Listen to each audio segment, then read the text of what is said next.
et bienvenue dans l'émission On est bien chez toi, il est bon ton café by FCE Cannes Côte d'Azur, présenté par moi-même Emmanuelle Rochard. Et aujourd'hui, on a la chance d'être reçue chez Émilie Vielzeuf. Bonjour Émilie. Bonjour Emmanuelle. Merci de nous recevoir chez toi pour un petit café, un petit thé, toutes les deux entre filles.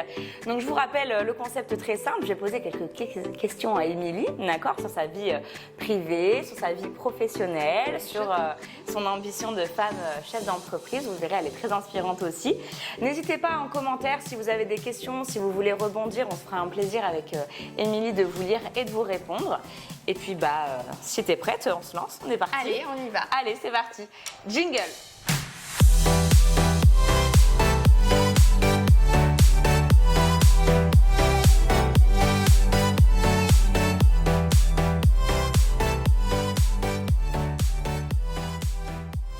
Ok, alors ma première question pour toi, c'est donc, quel est ton rôle de chef d'entreprise? Qu'est-ce que tu fais concrètement?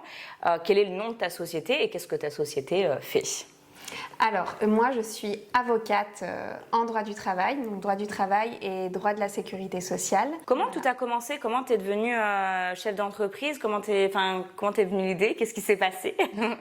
Alors, initialement, j'ai été avocate salariée pendant une dizaine d'années au sein du cabinet Fidal. Et donc c'est une très belle maison dans laquelle j'ai pu apprendre voilà, mon métier. Et ensuite j'ai décidé, je me suis dit pourquoi pas me lancer. Très bien.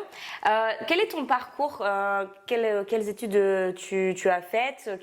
Comment on en est arrivé à rentrer dans un cabinet d'avocat? Puis la suite, on la connaît pour monter ta boîte, mais qu'est-ce qui s'est passé avant? Les études sont assez longues. Ouais. Donc, une fois que j'ai eu terminé le bac, je suis rentrée en études de droit. Donc, les études de droit, c'est 5 ans. Ouais. J'ai fait un master droit des affaires, droit du travail, donc en région parisienne. Ah, une petite Parisienne qui est venue nous rejoindre sur la Côte d'Azur, encore une. C'est ça. Effectivement, j'ai rejoint le soleil parce qu'à la base, moi, je suis née à Versailles, donc j'ai fait mes études dans les Yvelines et à Paris. Et puis j'en ai eu marre du mauvais temps, et j'ai décidé de rejoindre le Sud. Donc j'ai commencé d'abord à Marseille, mon premier cabinet, et ensuite j'ai rejoint la région des Alpes-Maritimes. Et effectivement, les études, une fois ces 5 ans de master, et bien après on passe donc l'examen du barreau. Et une fois qu'on a cet examen, il y a encore 2 ans d'école pour obtenir ensuite le CAPA. D'accord, ok, donc 7 ans voilà, en tout. 7 ans. Après, il y a une année de préparation souvent avant de passer le certificat d'aptitude à la profession d'avocat. On fait souvent cette année de préparation. Moi, je l'ai fait en même temps que mon stage de Master 2. Ouais, t'as essayé de... Voilà, donc j'ai grappillé cette année. Mais en principe, après le Master 2, souvent, on prend une année de plus pour préparer l'examen qui maintenant est plus un concours qu'un examen, mais c'est encore un examen. Au final, ça va presque sur un bac plus 7, bac plus 8 comme un doctorat, quoi. C'est ça. C'est très long. Après, on peut devenir avocat sans passer cet examen. Et effectivement, une fois qu'on a le doctorat ou la thèse, ça nous permet effectivement d'avoir directement l'examen sans passer. L'examen, sans passer ça. C'est une passerelle. C'était ton rêve de petite fille de devenir avocate ou est-ce que tu avais un autre rêve de petite fille? C'était mon rêve de petite fille. Dingue! Donc depuis toute petite, tu savais que tu voulais être avocate et tu as suivi le chemin jusqu'au bout. Oui, mes parents auraient rêvé que je fasse hôtesse de l'air. Alors pourquoi, je ne sais pas. Mais c'est vrai qu'on t'aurait bien vu. C'était pas mon choix et effectivement depuis toute petite je rêvais de faire ça. D'accord, bravo, parce que c'est vrai que souvent on a des idées très loufoques quand on est plus jeune, etc. Et on quitte un peu nos rêves d'enfant. Et toi, tu as été alignée. Alors, pas dans le même secteur. Oui, parce que plus jeune. On pense pas à toute cette pluralité qu'il peut y avoir. Pas le droit des affaires, le droit du travail. C'est vrai que c'est assez abstrait, surtout quand on est jeune. Surtout, mais oui, du pénal. Plutôt, à l'époque.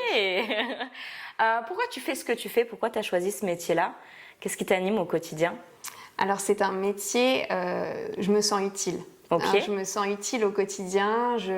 Pour moi, c'est un métier qui permet d'aider les gens Et c'est surtout la première raison pour laquelle j'ai décidé de faire ce métier.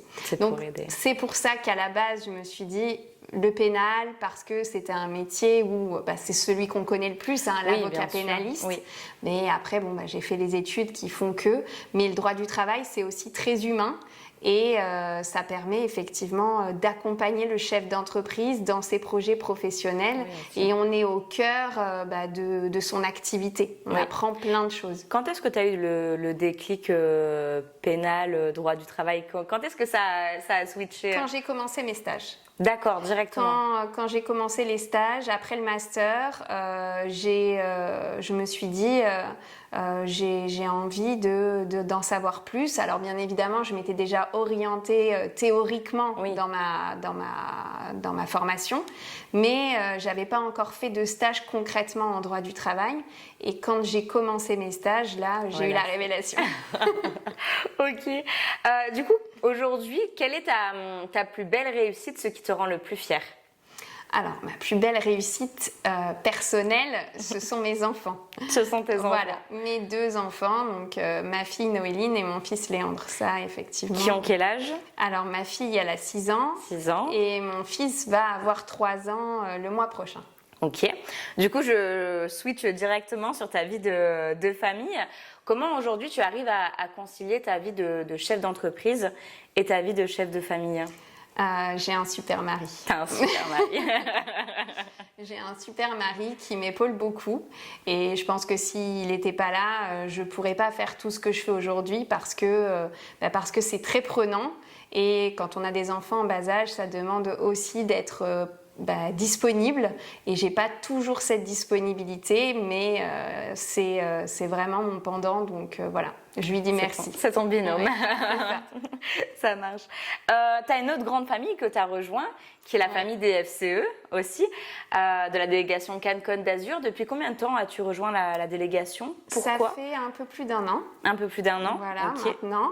Et effectivement, j'ai rejoint cette grande famille, comme tu le dis, parce que j'avais besoin de pouvoir partager avec des personnes qui font pas le même métier que moi, mais qui rencontrent les mêmes difficultés. Les mêmes problématiques. Et c'est vrai que j'y ai trouvé tout ce que je cherchais.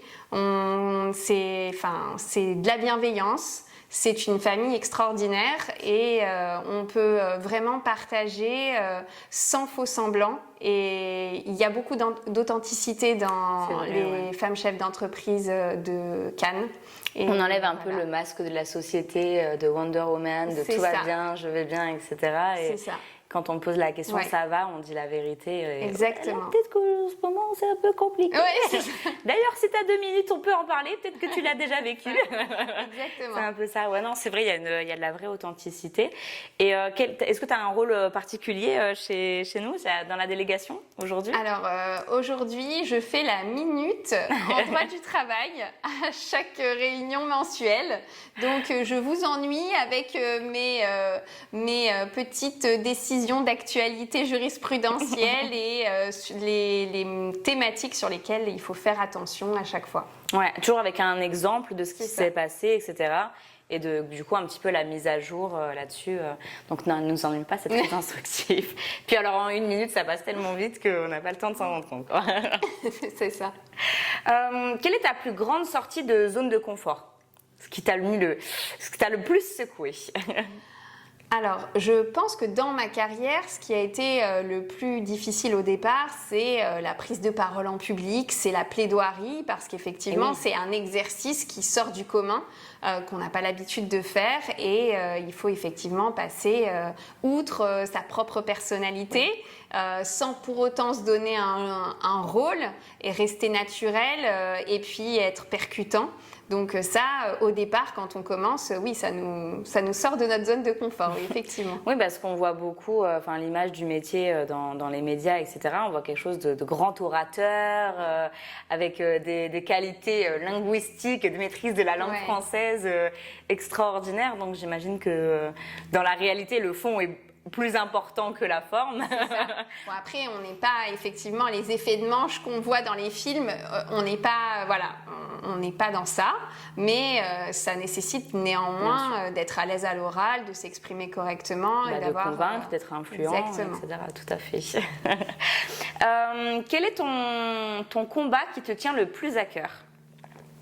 Mon combat qui me tient le plus à cœur professionnellement? Professionnellement ou personnellement? Alors, aujourd'hui, ce qui me tient le plus à cœur, c'est d'éviter toute injustice. J'aime pas l'injustice. Je pense que c'est aussi l'une des raisons pour laquelle j'ai fait ce métier. Oui. Tout le monde a le droit d'être défendu, ça c'est évident. Mais j'entends que pour moi, l'injustice, c'est pas admissible. C'est pas admissible. Ouais. Okay. J'ai beaucoup de mal avec ça. C'est vrai. Ouais. Mais ça va aussi avec ton métier, donc ça te permet de travailler dessus et de donner du sens à ce que tu fais. C'est ça, exactement.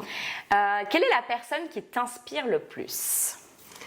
La personne qui m'inspire le plus, c'est mon père. C'est ton père? Oui. Ok, pourquoi? Parce que c'est quelqu'un qui a tout donné professionnellement pour faire ce qu'il a eu envie de faire et en même temps qui m'a élevée. Okay. Et donc, à l'époque, c'était pas forcément les papas qui oui, c'est vrai, c'est plutôt rare sur cette génération, voilà. Et sachant que mon père, en plus, partait souvent en déplacement parce qu'il était militaire.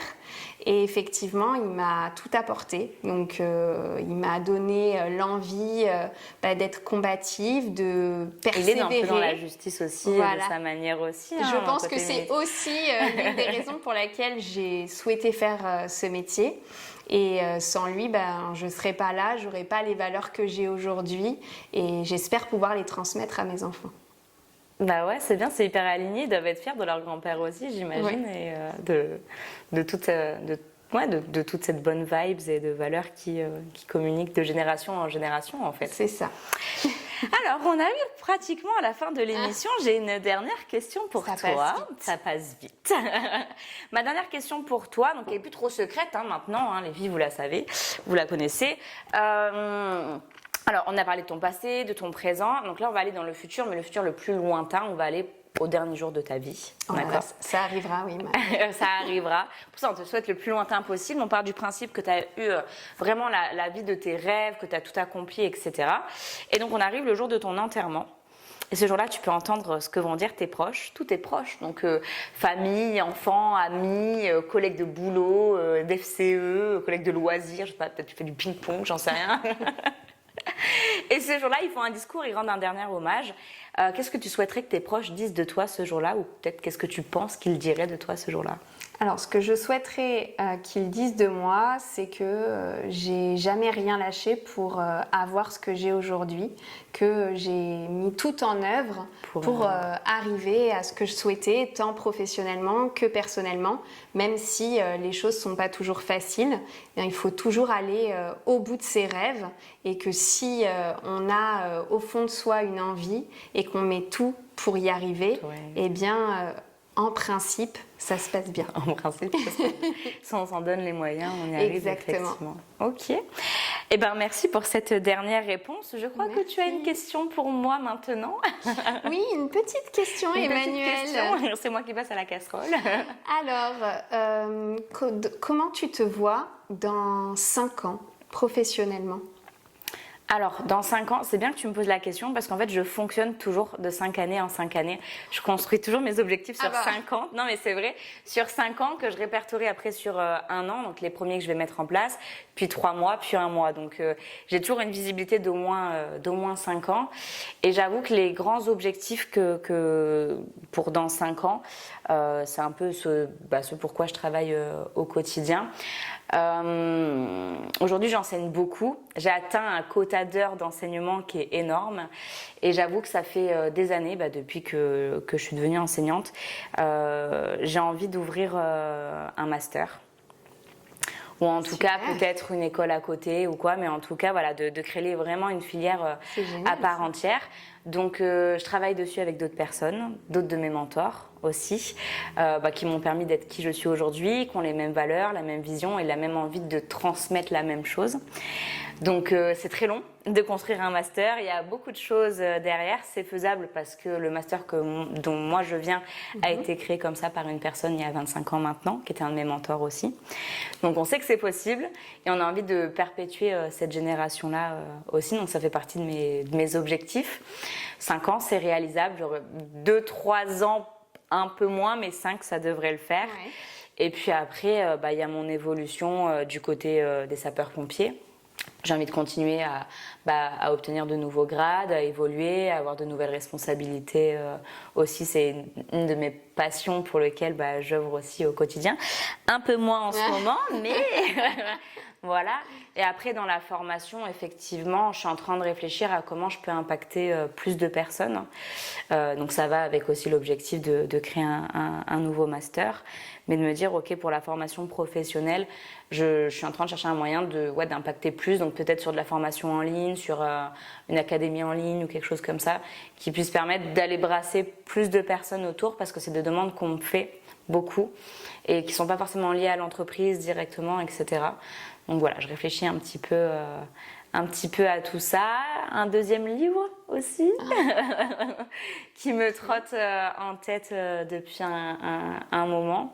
Donc peut-être potentiellement pendant ma grossesse à la fin, vu que je vais avoir 1 mois et demi, soi-disant à rien faire, enfin me reposer, mais je ne sais pas ce que c'est, me reposer. Ne rien faire. Ne rien faire, je ne sais pas ce que c'est.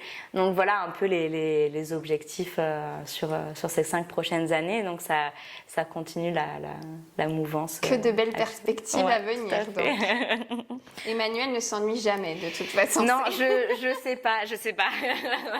Moi, j'ai gardé mon rythme d'étudiante où je préparais plein de projets à la fois, etc., entrepreneuriaux quand on était étudiant. Et ça fait des années que je continue sur le même rythme. Enfin voilà, je rentre chez moi, ça me paraît naturel de dire, ok, lequel de vos projets je vais bien pouvoir sortir. Tiens, en ce moment, je m'ennuie. Si je crée une émission. C'est ça. C'est exactement ça. J'interviewais toutes les FCE. Ouais, voilà, c'est ça, c'est d'interviewer les 60 membres de la délégation de Cannes Côte d'Azur. Donc voilà, j'ai toujours des idées comme ça, chaque année, des nouveaux projets qui sont pas dans les objectifs, mais qui arrivent entre-temps. Je me dis, ah ouais, c'est bien, on va faire ça, allez. Donc il y en aura des nouveaux encore dans les 5 ans, je présume. Ouais, des nouveaux projets qui sont pas prévus, bien sûr. C'est ça. Tout à fait. Ok, merci beaucoup Émilie. L'émission touche à sa fin. Merci beaucoup. On vous remercie de nous avoir regardés. On espère que vous aurez passé un agréable moment, tout comme nous. On se retrouve très bientôt pour un nouvel épisode et on vous dit au revoir. Au revoir.